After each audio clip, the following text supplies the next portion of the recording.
How do, Cockle? Chris Mestre cleaning the Foul Coast once again. Been a manic week, month. Just seems to have been completely relentless. So those obviously that follow us on the socials will have noticed that we did Liverpool Airport the other day, which was a juicy job. With any luck, we'll get the recurring contract for that.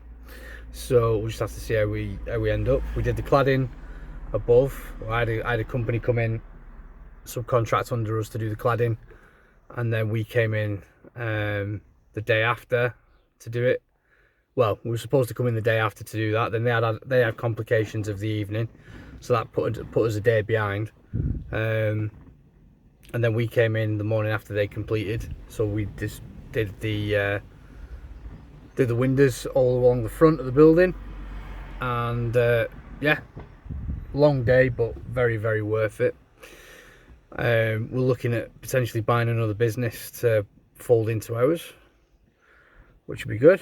And well, yeah, I wanted to come on today and talk a little bit about people's perceptions, if you like, of window cleaning in the industry, if you like. So they're saying things like some window cleaners place too much value, price themselves really, really high, and the argument is, sorry, traffic. The argument is that they turn around and say that, oh, it's not like you're a tradesman. It's not like you're a real tradesman. It's not like you're a roofer. It's not like you're a window fitter. It's not like you're a brickie. It's not like you're an electrician. You know, all of these essential home-based services. And in some respects, yeah, 100%, you're correct. Ours is not an essential service. It's just not. There are other services that we offer that, in my opinion, do count as essential. Things like jet washing, particularly for safety in care homes and stuff like that. But by and large, it is a luxury service. There's no question about it. So, what exactly are we charging for when it comes to delivering the service? As one person put it, on, I think it was my TikTok, I can't remember now. A trained ape can clean a window. What makes you so special? 100%. A trained ape can clean a window. But can they clean it well? Are they going to communicate with the customer? Are they going to deliver the service on a regular basis reliably? They're going to be insured. You know, are they going to be pleasant to deal with, etc.? It's not all services are the same. Just in the same way that you can get two plumbers who equally know their trade inside out, two plumbers with exactly the same knowledge. One charges more, one charges less. The one that is easier to deal with, the one that communicates, the one that has integrity, the one that has a track record, they will charge more because you can expect more from them. And it's the same in any industry. The market decides what is an appropriate price for the service you offer. So, case in point, like today, I've quoted a lady who had a window cleaner, and I know the lad that cleaned the windows, shall we say, before, and he's a stand-up guy. He's a decent bloke, but we disagree on the best ways to, we disagree on what we think is the most efficient way to do it, and that's fine. It's for him to go his way, for me to go mine. I'm not going to pick a bun fight. I'm not going to start throwing tables and chairs at him. It's just we have a different approach, okay? And again, it's not for me to decide the right way or the wrong way. It is for the customer to decide who they'd rather deal with, right? And this is the point. So I've quoted the windows, and the gentleman has sort of come out and said, oh, that's more than the other guy. And I straight up, and I just asked him. I said, "Oh, do you mind if I asked how much the other lad was charging?" And he was charging £5 a month less than me, which is fair enough. So I went in at 15, and he went in at a tenner, and it's a bungalow with a dormer little thing above. etc. A little Velux at the back, nothing too strenuous. You know, you're probably talking about 10 minutes work. Nothing with Waterford pole, 10 minutes work done. And yeah, so then basically we've quoted a price and sort of said, well, we'll come in all weathers. We'll text you the night before, you know that we're coming.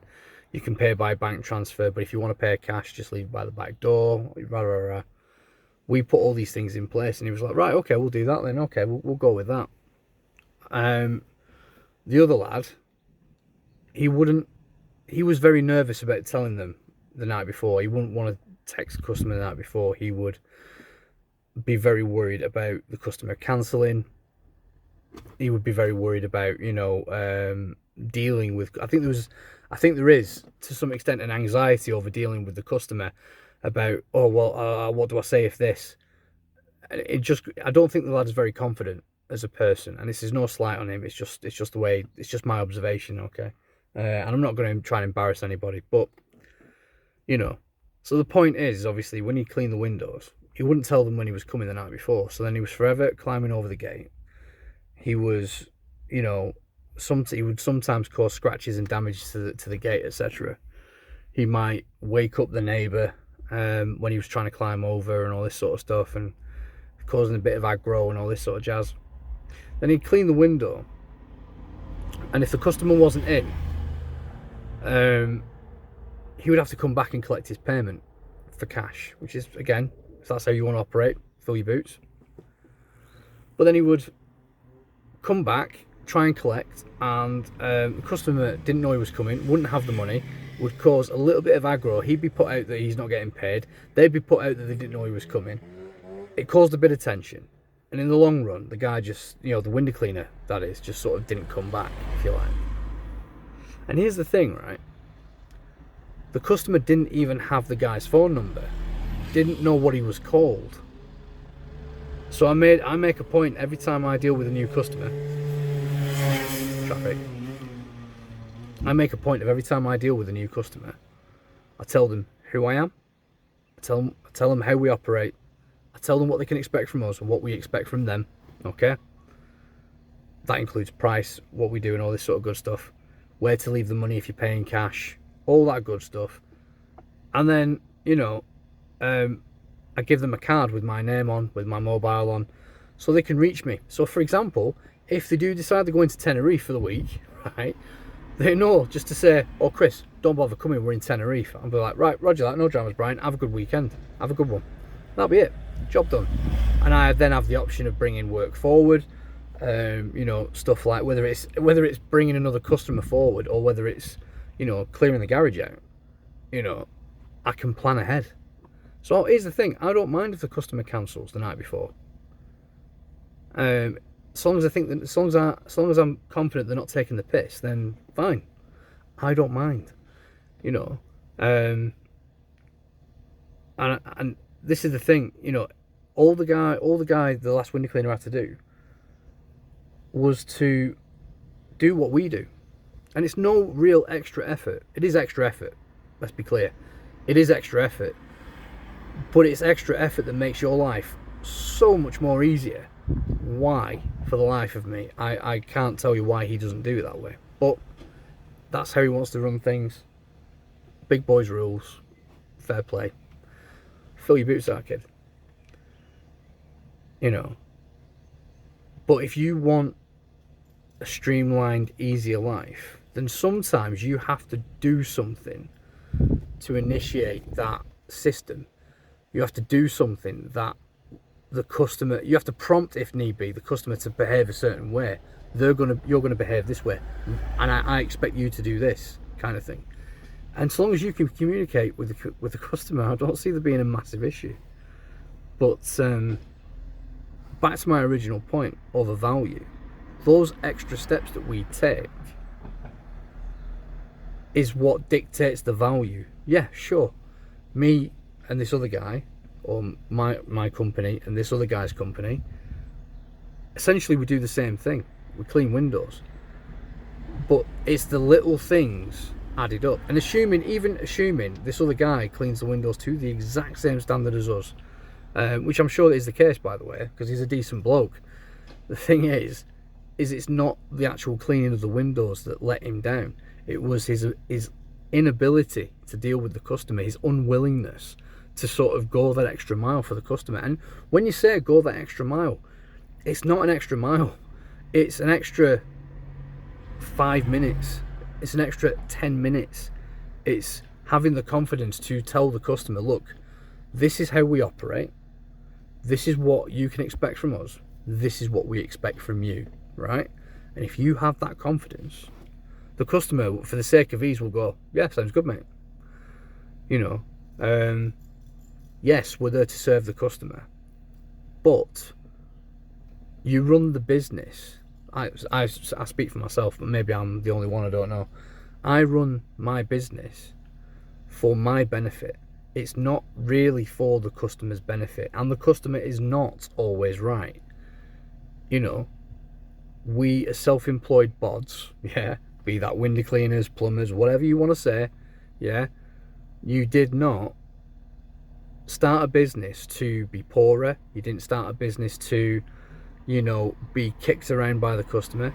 You didn't, you know, you don't do all these things to ultimately end up worse off or more stressed out, even though a lot of people do, you know.